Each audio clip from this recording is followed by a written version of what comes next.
Eliana, you are the first to hear it. Toddleheim, you are just kind of lost in the sight of Flinry here. But Eliana, you hear it. Makes sense. The ground begins to rumble. This is Dune. Oh. Does anyone else hear or feel that? Huh?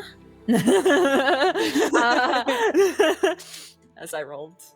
And with that perception, as the ground rumbles and shakes, and you can hear it and you can feel it, and soon you can all feel it.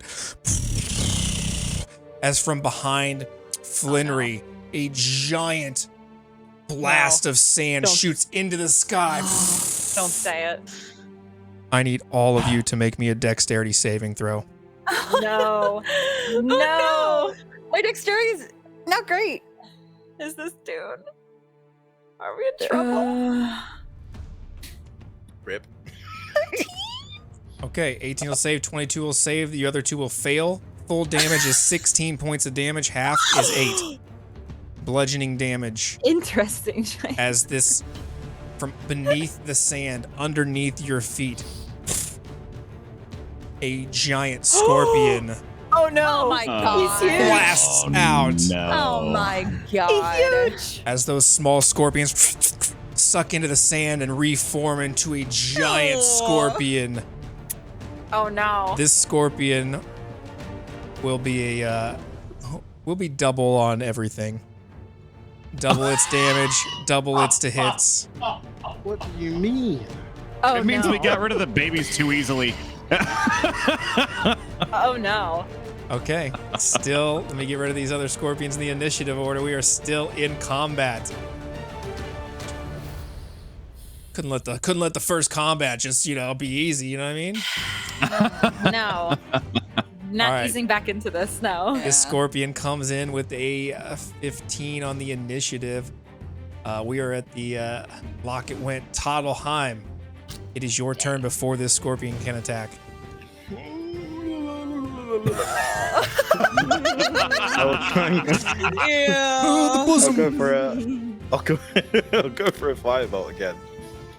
Casting a fireball. A fireball has a radius of how big? No, a firebolt. Firebolt. Okay, I was like, you're fucking Yeah, scaring me here, bro. I'm gonna kill all your We're all friends. about to get singed. Firebolt, cast it away. Oh yeah, 25 is gonna hit. Nice. And then 2d10. Fire damage 13. 26 with it doubled against these sand creatures. Hell yeah. Anything else for your turn? Yeah, a fourth level magic missile, please. I'll give it to you. Go for it. Oh. Okay, what the? Not always, but I'll be nice. 11 points of more damage. So you did Nice. 37 total of this thing. Sorry, my brain was just not working on magic missile today. I'll take it. All right. As you cast that spell as well, giant scorpion now in the initiative. Don't pay attention to these numbers because they are going to be wrong. All right, Flinry, that is a twin. Sorry, this gonna. It's gonna look at Eliana actually. 23 to hit. Does a 23 hit? Oh no. Oh no. 17 points of bludgeoning damage. 17. 17? Yep, it has multi-attack. As it snaps it at Ileana, it is going to sting at Ouch. Flinry. 23 You're right, I'm never coming back to this hit. table. 23 is gonna hit. 23 is gonna hit. I need you to make Son me of a a bitch. DC Constitution save, but it's gonna be 15 against this scorpion. Oh my god. Constitution saving throw. 6 is gonna fail. So this damage coming in is going to be 6 Ooh. piercing and 29 necrotic damage. Oh my god. As this Holy. sting comes through. It's actually poison damage technically. You are now poisoned. I'm resistant to my poison damage. Then you will take No. half, although good. this is going to be, I lied, it's not 35, it's 45 total. So you will take 20, whatever's half of 45, 20, 3. 22. You round 23. up. 23. All right. It's dead. 23. As this is poison damage and it stings you.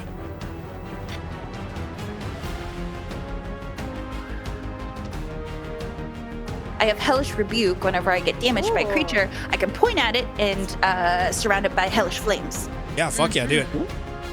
I would like to do It has to make a yes. dexterity saving throw. What's the DC here? I'm trying to find it. It's okay. There Take it your is. time, Okay. click on it. Got it. 14? 14. This thing will make Please. Yeah! a 9. The scorpion is going to fail. Yes. Roll the damage. Ooh. Yes. That was awful. 19 points of damage. Oh, it was 19. Great. Never mind. It wasn't awful. Hellish The Rebuke. dice were wrong on the thing. Hellish Rebuke No, but is it fire. fire? Yeah. Yeah. Heck yeah. Yeah. 38 Giant. points of damage as you hellish rebuke this thing. I need you to write its obituary.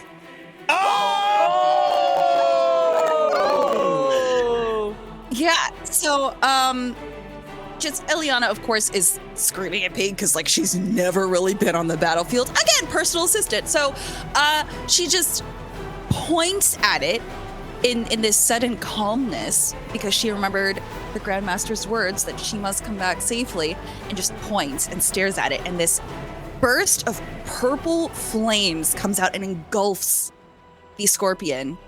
And Eliana just stares at.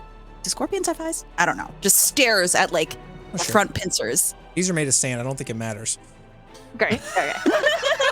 So it just explodes with the purple flames. Yeah, absolutely. This thing just blasts up, and you all are now out of combat.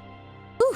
As you stand here in the desert, the wind once again whipping at you, that cold wind just blowing into your face. But at least for Talaheim and Lockett, looking onto the face of a friend.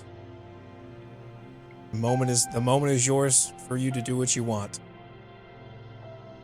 I think as we're realizing this calm is upon us and it's just happening, you know, Flinry is going to see the obvious, probably shock, I would imagine, at a quite a drastic appearance change.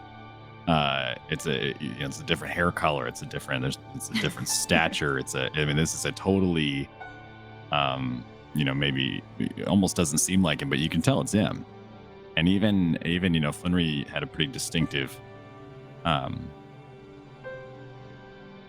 dialogue gate, I'll call it. So he'll turn and maybe to an even greater surprise, look at both of his friends and, my friends, you've made it. Flinry? Yes. Is that really Lockett. Tunnelheim. I'm so glad you're here.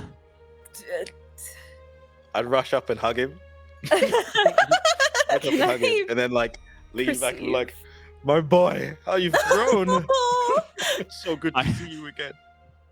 How is it that you're here and I never thought I'd see a familiar face again.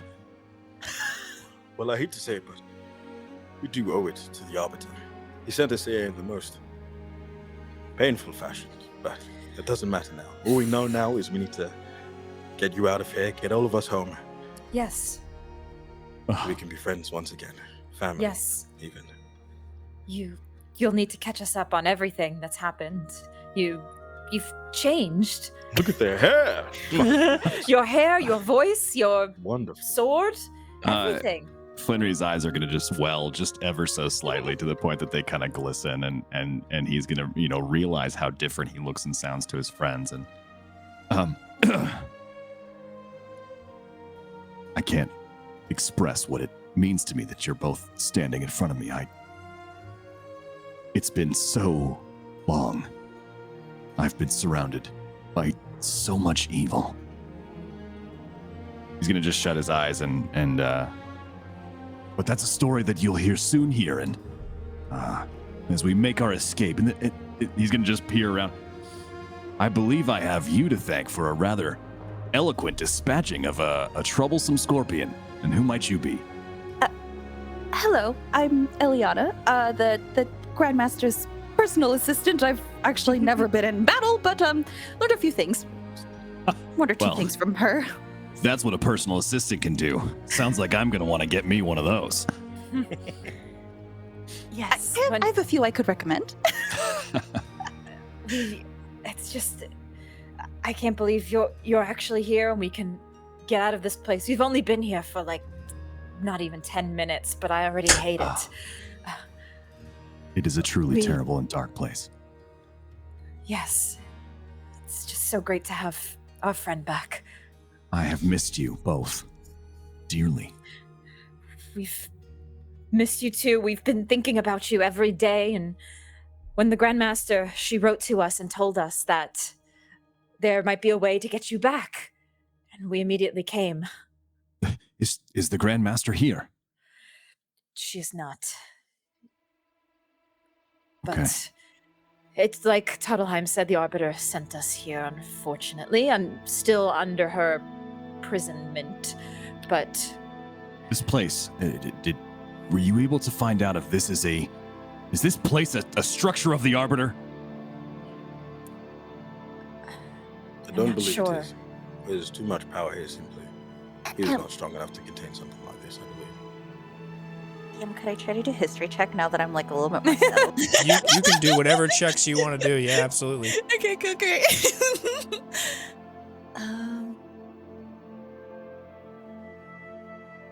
Oh my god, come on! 12?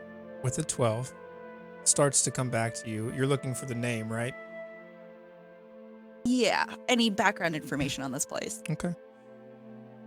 You don't know that much about this place because nobody knows that much about this place. But you do know the name. And you've read it in books and in scrolls, and you've heard it whispered and talked about. You know that you are in the sands of eternity. Damn. Sands of Eternity. Yeah, I'll relay that back to the party. The Sands of Eternity. Hmm. Can I roll a history check now? Yeah, what are you trying to remember? Yeah, see if the name sparks anything in your memory. Go for it. Absolutely. Roll it with advantage because of the reminder. Oh, yeah, true. 18. Take the 25 off that one. Yeah, 25. You, as soon as she says that name, it sparks a memory. You remember somewhere in some deep, dark library, maybe not in a recent memory, but somewhere, maybe decades ago, maybe when you were a young man even, poring over tomes at some point in your schooling, you came across a book of legends, is really the only way to put it.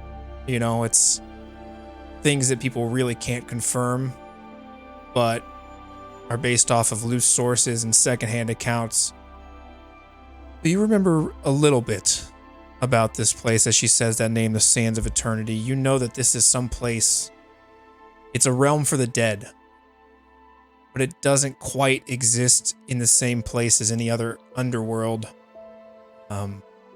You know that there are certain conditions to get here, some of which you found out for yourself, that not everybody comes here. Only those people whose soul has in some way been attached to this place, who's been consumed by this place in some manner, in some fashion, no matter where they are, end up here.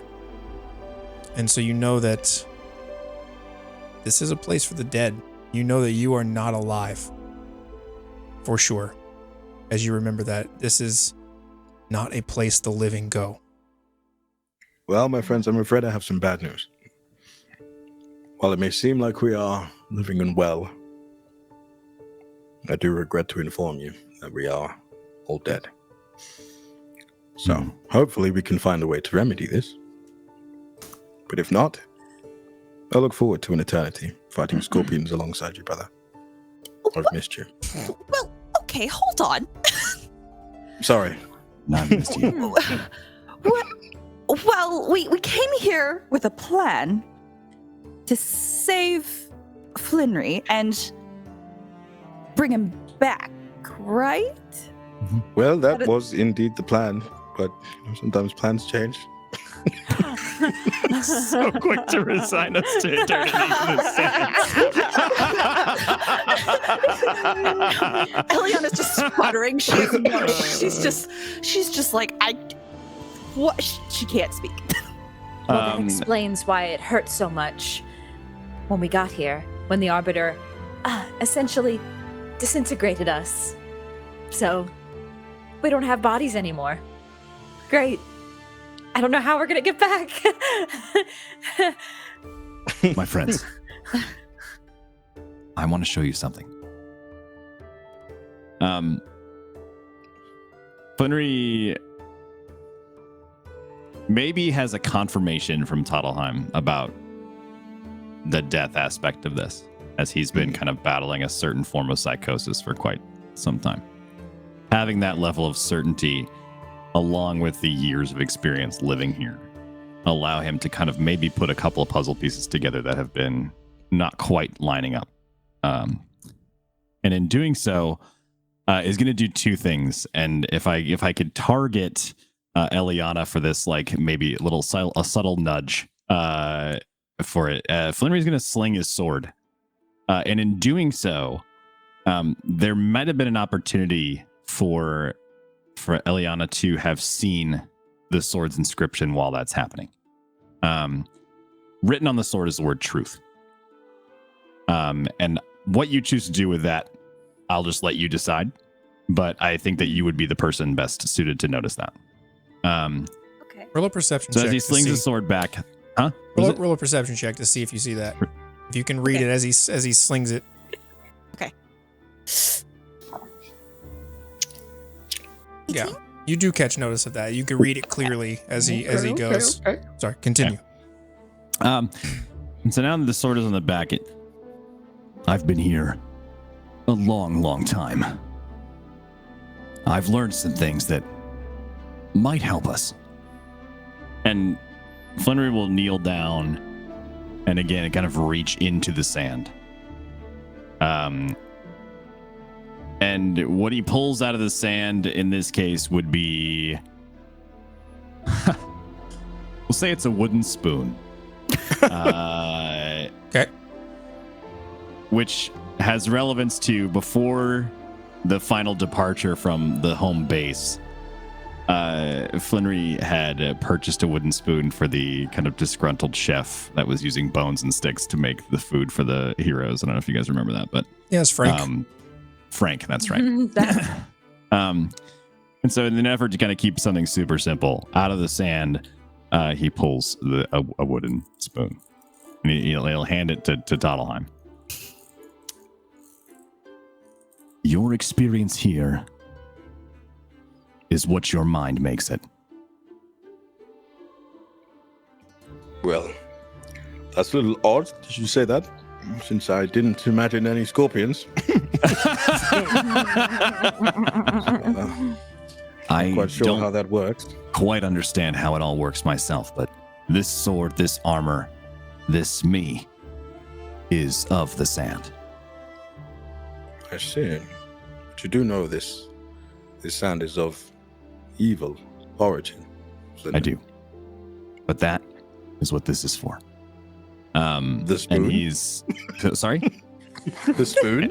No, not the spoon. He'll just throw a hand over his back to the sword. I Wow. see.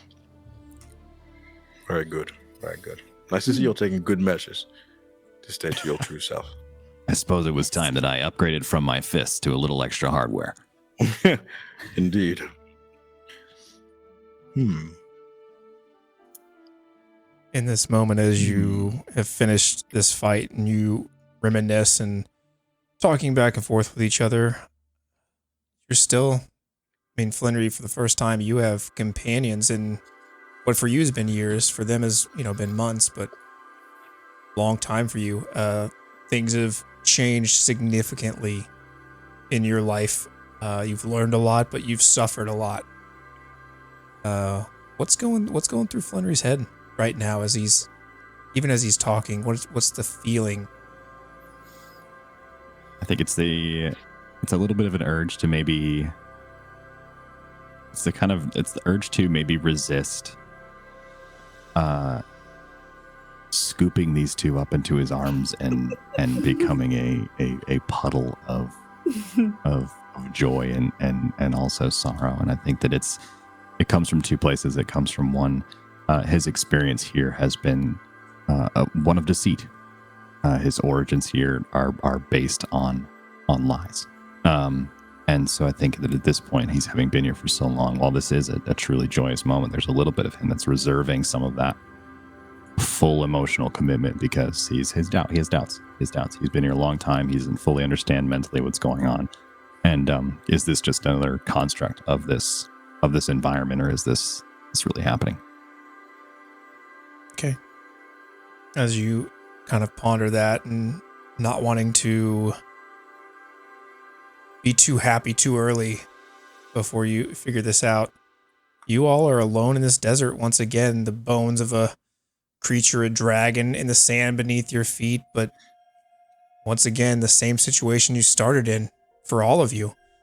Looking into the celestial sky, the sand blowing in an indiscernible way. No monuments in sight, no people, no sounds aside from the howling wind. Where do you go? What do you do? Do you stay? Do you walk? I sit down again and do the meditation thing, and then think about what Flinry has just told me, and then remembering what we did when we first got here in my emotional outburst. And then I'm thinking, maybe all we need to do is ask to go home, or just a way out, basically. Roll me a D20.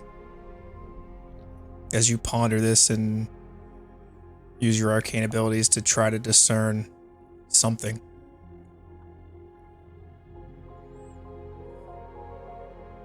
You can still feel the magic. You can still feel and hear the souls and the screams. But even with that sound in your ears, this place is just quiet. It's just dead.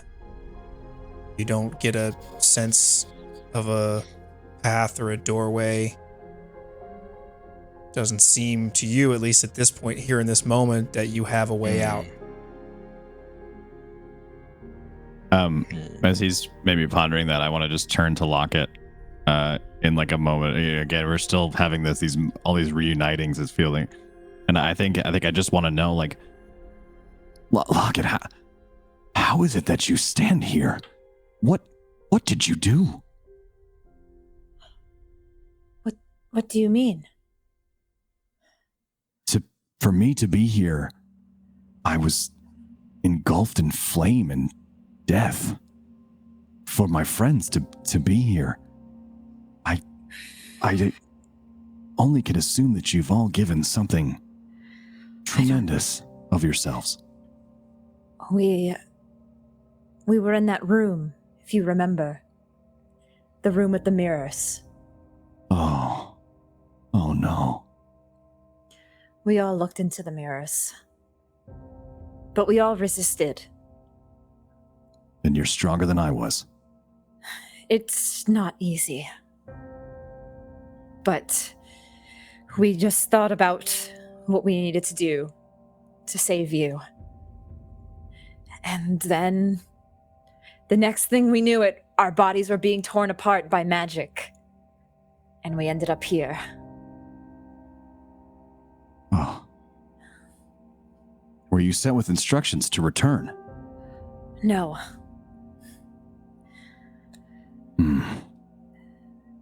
But the Arbiter did say some have returned. This is true. So not all hope is lost. We've been through a lot together, the three of us. And now we have 4. Indeed. Our latest and greatest. Eliana like briefly looks up. She's been like writing in her book, sketching a little picture of Flinry, making sure that whenever she does see the Grandmaster, like this is the person because they look surprised to see him. And They were also happy to stay in this crazy place.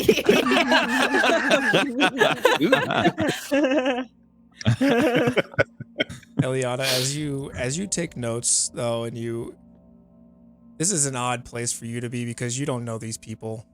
You came because the Grandmaster asked you to help them, to come with them for whatever reason. And you've just learned that not only you're dead, but that there may not be a way back. What is Eliana feeling at this moment? What are you writing down? What's going through your head? She's writing kind of like this. She works best when she kind of visualizes what she's feeling. So she writes down like just like a word vomit of everything that just happened. So kind of documenting things that just happened. She's really excited. She got her first kill, which is great. She notes that she did some of the maneuvers that she's seen the Grandmaster do. But also is very worried that she's not going to be able to hold this promise that she gave. And as she does this, she also inspects the sand and is thinking about Flinry's words about how this place is what you make it, your mind makes it, and is wondering what exactly that means. So she's just like running her hands through the sand, seeing if there's something she can do with it, if she can interact with it. Roll me a D20. Ooh, okay.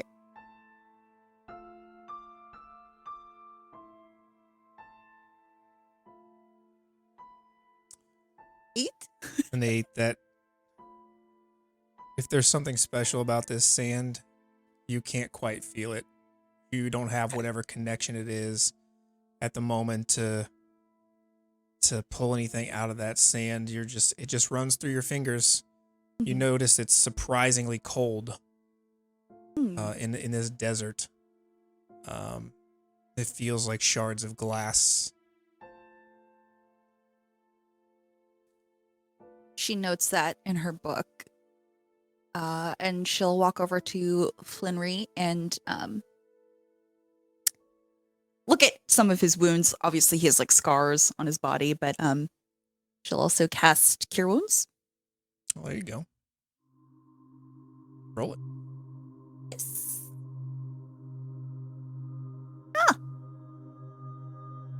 8 points of healing.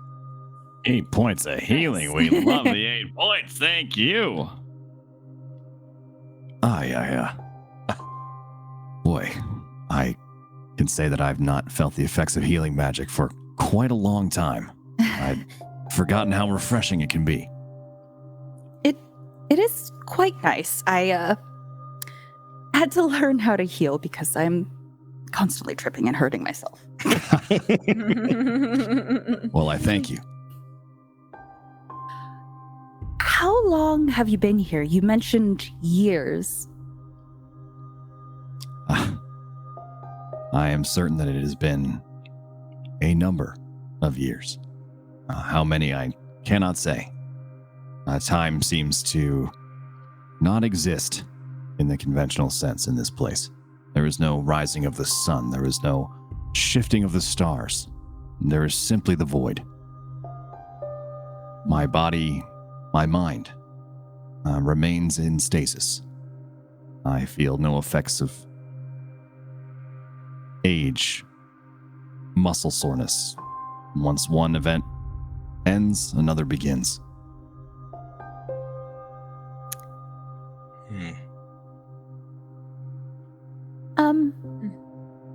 Lockett, you mentioned him looking different.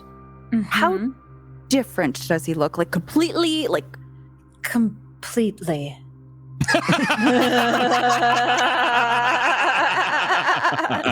Hey, yo.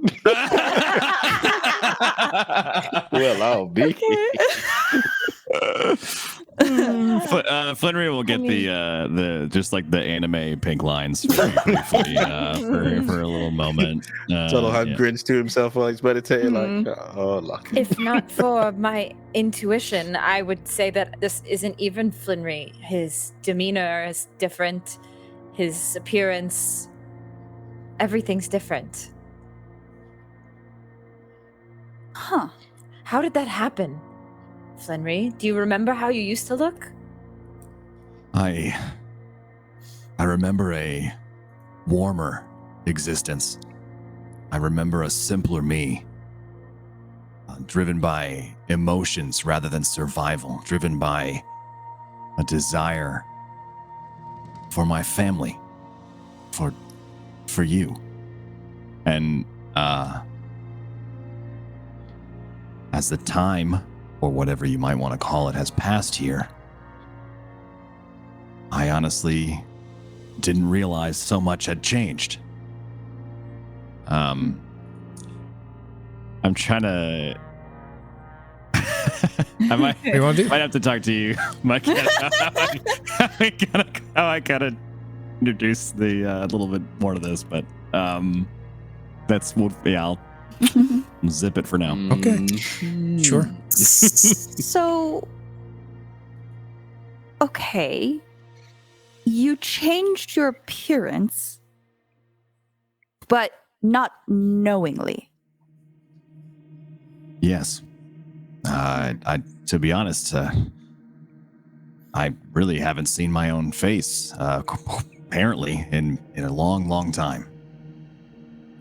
The only thing I noticed is that I seem to have gotten a little grayer. And I don't have that very large beard anymore.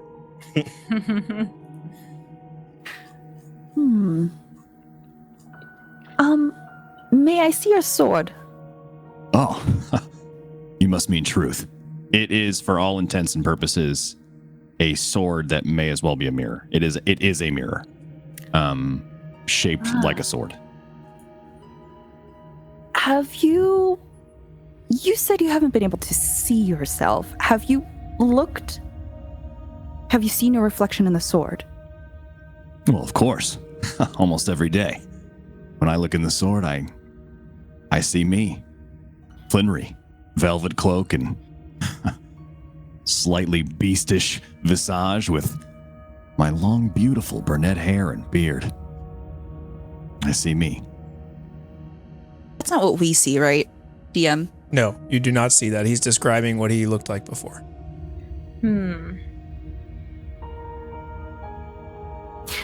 DM, what do I see when I look into it? Roll me a D20.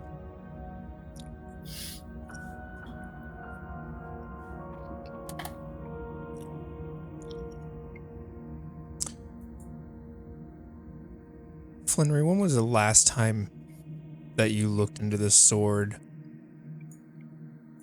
and asked a question?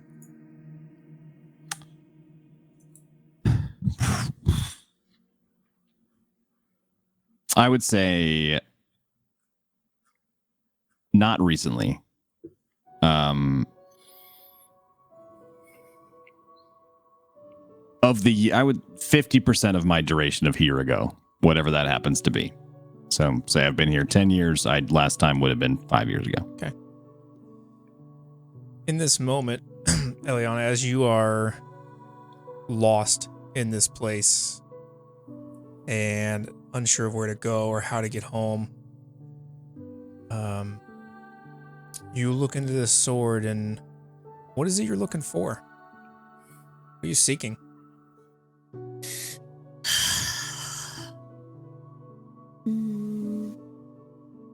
Any sign of hope, really?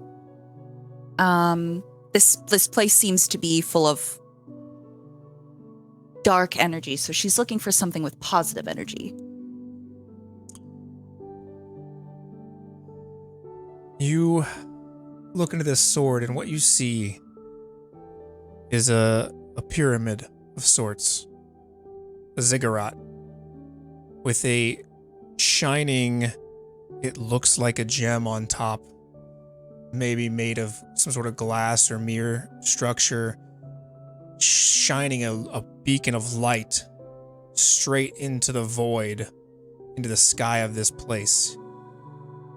You see the sands, and as you see that ziggurat, you see kind of almost as if moving in reverse in a rewind of distance and time and travel, you see a path that leads backwards and eventually ends as you look at yourself, but not from the front, as you're looking over your own shoulder in the mirror. And you get you've seen that path that leads to this ziggurat. On this plane. On this plane. This sword has shown you the truth. And I'd like to think that maybe while this is happening, kind of an a indiscernible amount of time has passed, and so maybe the voices of us kind of start to fade back into focus. And I don't have to go to the bathroom anymore. The thing that happens. All the sand. Am I right?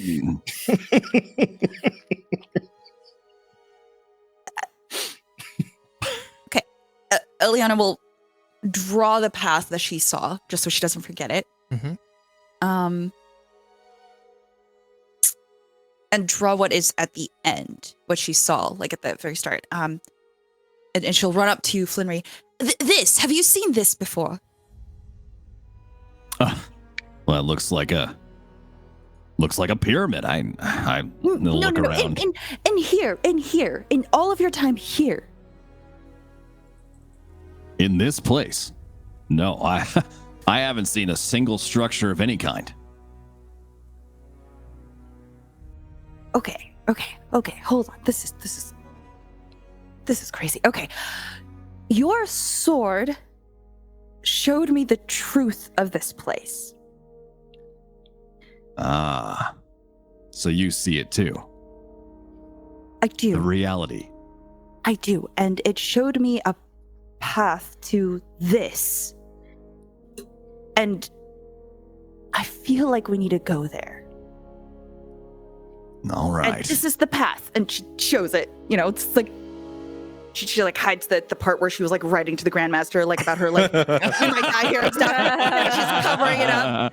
But this is, we need to go there. Flinry will kind of look quizzically at the drawing and then maybe just kind of without taking it, because you're clearly covering something, rotate your arms, because the drawing's actually upside down for us, so we're just Right, yeah. Oh. You saw this place in the sword?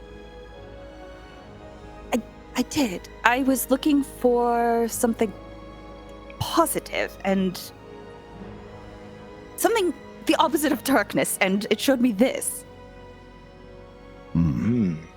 I'll stand up and break my meditation. The sandal falls down. Here, let me take a look at that. What should I roll? Roll a survival check. Ooh. Survival check. 16. It looks like a map to whatever she drew. Great. Yes. Nice. It's a piece of paper with a map drawn on it. You don't recognize the place. You've never been here. Haven't seen it before, but yeah. Oh wait, Fair did you enough. look at the paper or into the sword? Who, me? Yeah. I looked at the paper. Oh. Okay. So do we need to just find this somehow? Wait, hold on. Eliana will go back to the sword and I guess verbally and mentally ask it, is this the way out? As you look at that sword, you only see your normal reflection.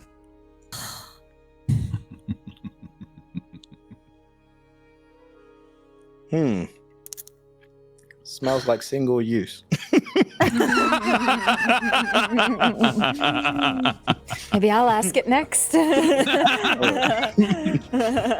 Is Flimmery seeing anyone in the void?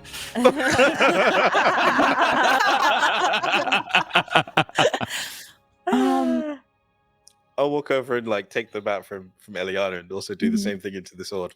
Like, is this the way out of here? You likewise only see your own reflection in this sword. Okay. It's given us enough, I suppose. That's all this sword is going to tell us. No, it's not enough. We need to get out of here. And Eliana kicks sand at the sword and stares at it like even harder, and just tries to like, let's see, just trying to invoke the same feelings of when she saw the image. When you kick sand at the sword, the sand will be absorbed into the sword as if it was a puddle. Hold on. The sand felt shock when I touched it. Is it made of mirror bits? Can anyone help me? Hold on, and I'll kind of move past them and look into the sword. Show us the way. And she'll like concentrate on this, thinking about how they got here, thinking about the feelings she felt when they were getting disintegrated, and the feelings she felt when she saw Flinry again.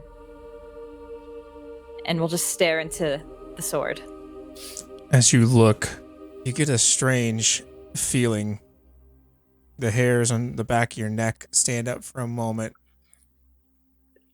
And you look into the sword. And yes, you see your reflection. But you see something more. You see a figure on top of a sand dune, cloaked in shadow. You see a number of figures. Seems like maybe one is chasing another, or some sort of incident going on. And you're looking at these things, and it looks like some sort of vision. Thinking it's a vision that the others have seen. I need you to roll me a perception check.